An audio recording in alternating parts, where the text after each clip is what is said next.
నమస్కారం ఘంటారావానికి స్వాగతం. ముందుగా ప్రధానాంశాలు.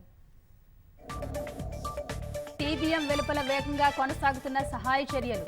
ఎస్ఎల్బీసీ సొరంగంలో మట్టి బురదను ఎప్పటికప్పుడు తొలగింపు.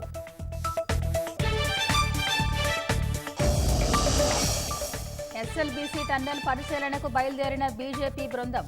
సొరంగంలో చిక్కుకున్న కార్మికుల పరిస్థితిపై ఆరా.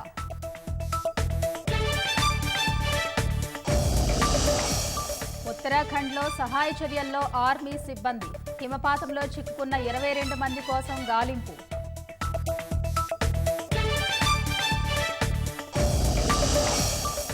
భార్య, ఆమె ప్రియుడి కుట్రతో దాడికి గురైన సుమంత్ రెడ్డి మృతి. వరంగల్ ఎంజీఎం ఆసుపత్రిలో చికిత్స పొందుతూ తుది శ్వాస.